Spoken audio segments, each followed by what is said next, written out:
Special intensive revision ప్రక్రియపై కాంగ్రెస్ శ్రేణులను అప్రమత్తం చేసి ఓటర్లకు సహాయ సహకారాలు అందించేందుకు ఏఐసిసి, పిసిసి, బిఎల్ఏలను నియమిస్తున్నాయని గిడుగు రుద్రరాజు చెప్పారు. డిసిసి అధ్యక్షుడు బోడా వెంకట్ ఆధ్వర్యంలో ఆయన బిఎల్ఏకు నియామక పత్రాలు అందజేశారు.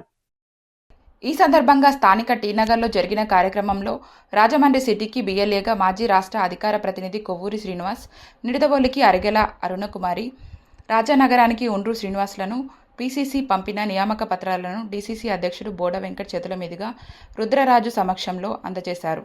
బీజేపీకి ఎన్నికల కమిషన్ అనుబంధ సంస్థగా మారిందని, మైనార్టీ, క్రిస్టియన్, ముస్లింల ఓట్లు తొలగించేందుకు ఎస్ఐఆర్ పేరుతో కుట్ర చేస్తోందని ఆరోపించారు. బిఎల్ఏలు ఓటర్లకు సహకరించి ఒక్క ఓటు కూడా తొలగించకుండా చూడాలని సూచించారు.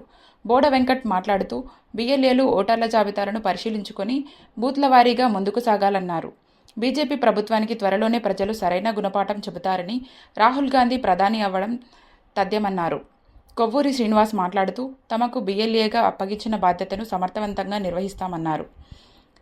ఈ కార్యక్రమంలో కోనసీమ డిసిసి అధ్యక్షుడు కొత్తూరు శ్రీనివాస్, కాంగ్రెస్ సీనియర్ నాయకులు కాటం రవి, చామర్తి లీలావతి, చింతాడ వెంకటేశ్వరరావు, ఐ సత్యనారాయణ, బండారు వెంకన్న తదితరులు పాల్గొన్నారు.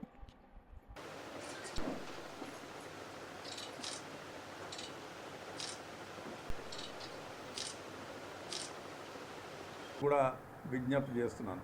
నేను ఇదే ప్రక్రియలో నేను అమలాపురం జిల్లాలో, కోనసీమ జిల్లాలో వార్డులో తిరగడం జరిగింది. సో ఇప్పుడు మనం ఇచ్చేటువంటి డేటా ఏదైతే ఉందో ఆ డేటా అంతా తీసుకుని 2002 డేటాతోటి కంపేర్ చేస్తున్నాను. ఈవేళ మీరు ఇచ్చినటువంటి ఆల్రెడీ ఎగ్జిస్టింగ్ ఓటర్ ఉంటే 2002 డేటా ఏదైనా గతంలో ఉంటే మీకు తిరిగి ఇమీడియట్గా ఓటు ఇస్తున్నారు. 2002 ఓటు లేనటువంటి పరిస్థితి ఉంటే కొత్తగా మనం మళ్ళీ ఎన్రోల్ చేసుకోవాల్సినటువంటి పరిస్థితి ఉంటుంది. సో ఈ ప్రక్రియను అంతటిని కూడా క్షుణ్ణంగా పరిశీలించాలి. అక్కడైతే ఒక సబ్ కమిటీని ఏర్పాటు చేసుకున్నాం. కొంతమంది అడ్వకేట్స్ని ఒక చిన్న సబ్ కమిటీగా ఫామ్ చేసి 5 మెంబర్స్ తోటి, ఎందుకంటే దీని మీద కొంచెం లీగల్గా కూడా అవగాహన ఉన్నవాళ్ళు, రెగ్యులర్గా ఎలక్షన్ కమిషన్ మీద అవగాహన ఉన్నవారు, రూల్స్ అండ్ రెగ్యులేషన్స్ మీద ఉన్న వాళ్ళు పెట్టుకుంటే ఇక్కడ కూడా ఆ విధంగా ఏర్పాటు చేసుకుని మాకున్నటువంటి అడ్వకేట్స్ కొంతమంది ఉన్నారు, వాళ్ళ యొక్క పర్యవేక్షణలో ఈ కార్యక్రమాన్ని నిర్వహిస్తాం. కాంగ్రెస్ పార్టీగా మా యొక్క విజ్ఞప్తి ఒకటే, అర్హులైనటువంటి ప్రతి యువతీ యువకుడికి 18 సంవత్సరాలు దాటినటువంటి ప్రతి ఒక్క వారికి కూడా దీంట్లో అవకాశం కల్పించాలి. అంతేగాని కుల ప్రాతిపదిక మీద కానీ, మతం ప్రాతిపదిక మీద కానీ, భాష ప్రాతిపదిక మీద కానీ, ప్రాంతీయత ప్రాతిపదిక మీద కానీ ఓట్లు తొలగించకూడదు. ఆ విధంగా చేస్తే కాంగ్రెస్ పార్టీ మరి చూస్తూ ఊరుకోదు. అదేవిధంగా దేశంలో సమన్యాయం, పౌరులందరికీ కూడా మరి రిలయన్స్ హెడ్ అయినా, అదానీ అయినా, కూలివాడైనా అందరికీ కూడా ఒకటే ఓటు ఉంటుంది.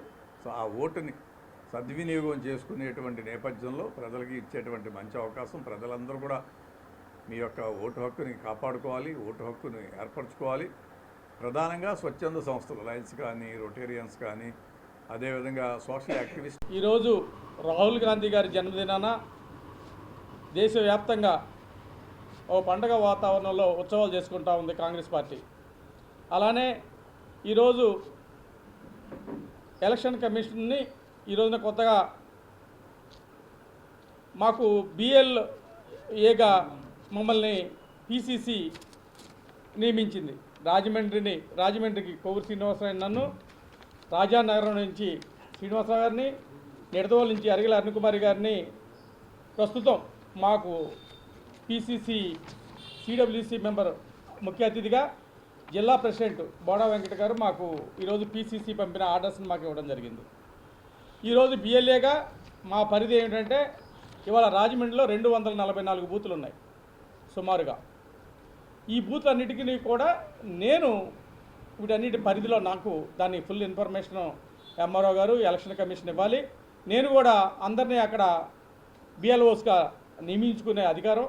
మొత్తం ఈ బూతుల పరిధి అంతా కూడా, సిటీ అసెంబ్లీ పరిధి అంతా కూడా నా ఆధ్వర్యంలో నాకు ప్రతిదీ కూడా తెలియాలి. నేను కూడా వీళ్ళందరినీ నియమించి ఈ యొక్క